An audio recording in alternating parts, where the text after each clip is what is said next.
ikaze mu makuru yacu aho dukubitira ikinyoma kubuye muri no live show na kinyoma rero amakuru yacu tuyahere rero hakurya hariya aho Kagame yarebye Trump ku jisho ari mu ntambara maze ahita hagurutsa M23 iba yongeye gusatira Uvira ubu intambara rero avuze ubuha muri Uvira cyane ndetse rwose ibibombe n'amasaso ngo pampa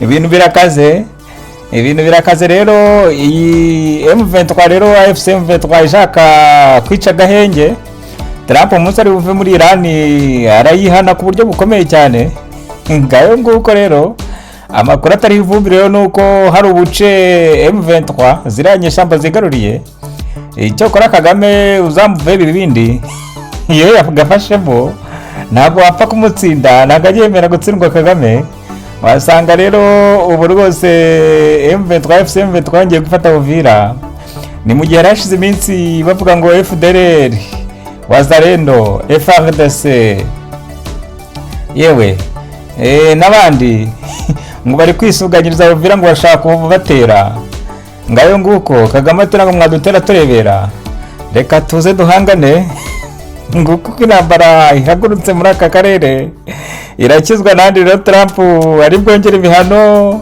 arazana satellite kubite mu gahanga AFC M23 biragenda bite ni norai dukubitira inyuma kubuye kandi muzamenye ukuri niko kuzabatura ngayo nguko rero ibya FARDC na M23 bongeye kwambikana rero mu gihe Kagame bamusabye gukura ingabo muri Congo ariko akaba ari perezida wo muri Afrika wihaye gusuzugura Trump wihaye gusuzugura abanyamerika bizagenda gute abanyarwanda ku ruhande rumwe batariko Kagame ari kwisiri bose barashaka gufuringa Kisekedi kuko ntabwo yatinyuka gusuzugura Amerika nta kindi kintu yishingikirije abandi nabo bati Kagame arabizi neza ko mu gihe yatsindwa hariya urukiko mpuzamahanga rw'irahiro mutegereje ku byaha by'intambara ibya jenoside ibyibasiye inyoko muntu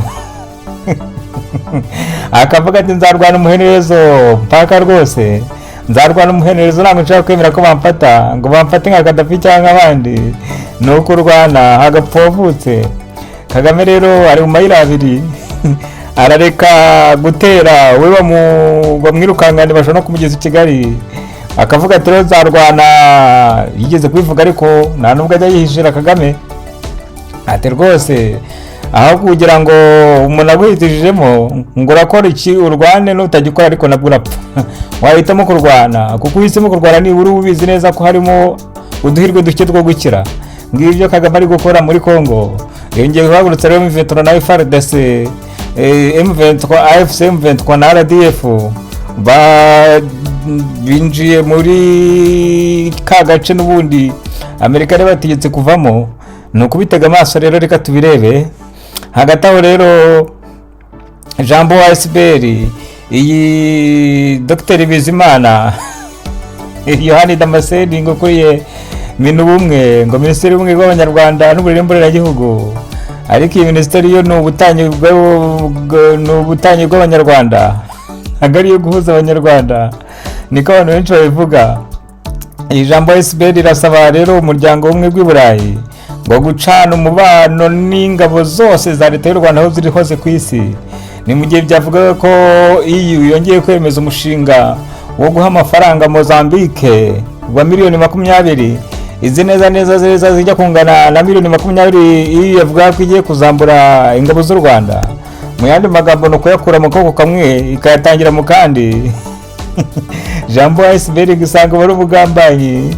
bw'Abanyaburayi bari gushaka kudashyira mu gaciro ngo bafatanye na Amerika bahane Kagame Jambo ASBR twibutse ko rero irimo abantu ngo bahoze ari abana b'abayobozi bo kubwa Habyarimana bari hingoma bakayimara ngo batumvikana n'abari kurya ingoma ya Kagame ngayo nguko ibyo rero tuzaba tubireba aho ruzaherera irabumva cyangwa irakomeza guharanira inyungu ze Israel kugana habi cyane aho akaruta kandi kakamira nabyo kuzananga amategeko mpuzamahanga ibi ntabwo bikirimo ibyo biragaragara muri Iran muri Congo n'ahandi ngayo nguko hari umunyamakuru witwa Colette Brackman w'umubirigi wasingizaga FPR induru zikavuga, akavuga ko FPR nta rindi shyaka nkaryo, akavuga ko Perezida Kagame arenze, yigeze no kuvuga ko abahutu bose ari abajenosideri.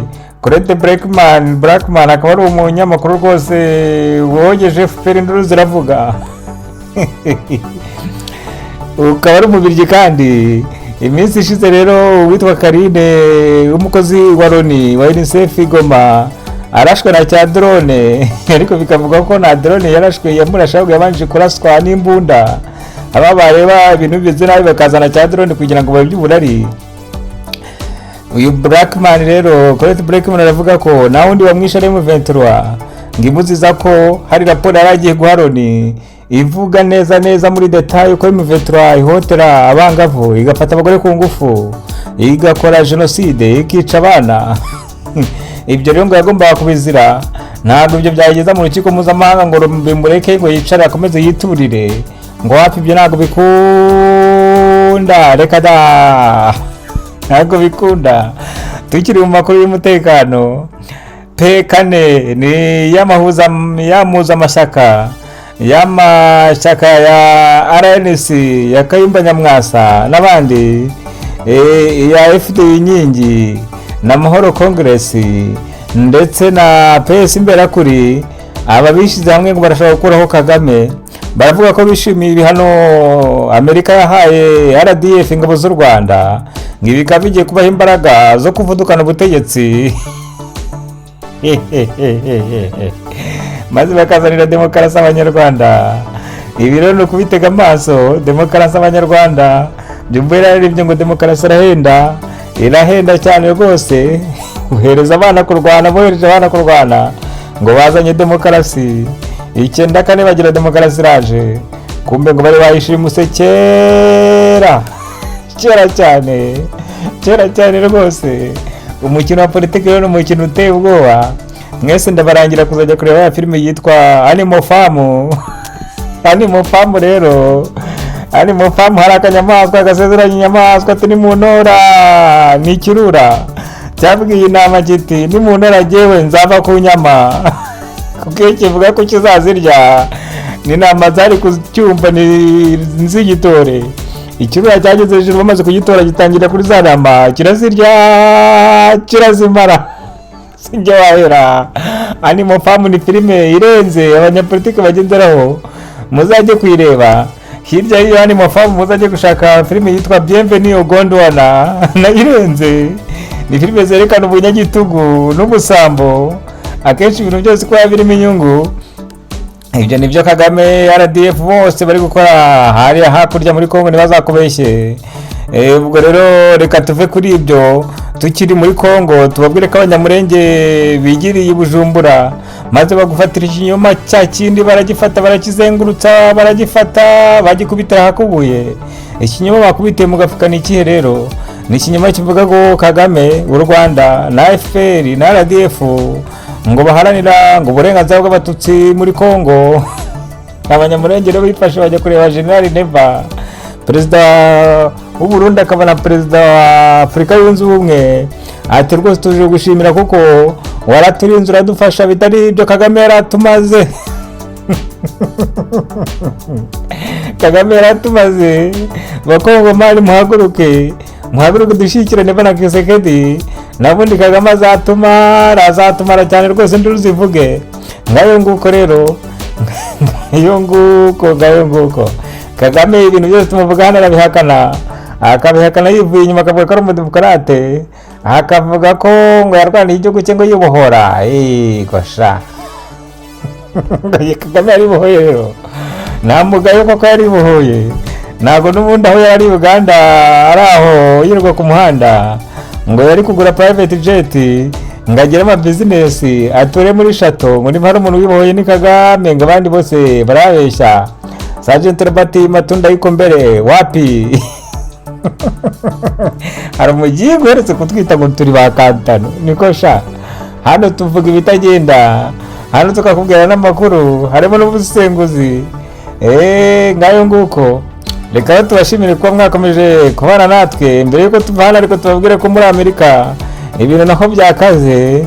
Abademokarate bamereye nabi perezida wa Amerika, bamubwira bati reka iriya ntambara ya Irani ntabwo wari ukwiye kuyijyamo kuko hari igihugu cy'amahanga cyakoheje, nta munyamerika wabishakaga. Ngayo nguko amakuru yacu yo mu kanya saa sita z'amanywa, saa sita saa saba muraza kumva ko Egidio Bibio ngo agiye kwicwa n'agahinda. Uyu ni umunyamakuru wa RBA wa radiyo Rwanda na televiziyo Rwanda, ngo agiye kwicwa n'agahinda kuko atuka ibigarasha, ariko FPR yajya gupromotinga abantu no kubaha umushahara mwinshi kamucaho muri RBA, ngo agahinda kagiye kumwica. Rero nimuze gukuraho urushinge. Naho mu kanya saa sita, bye bye, umunsi mwiza.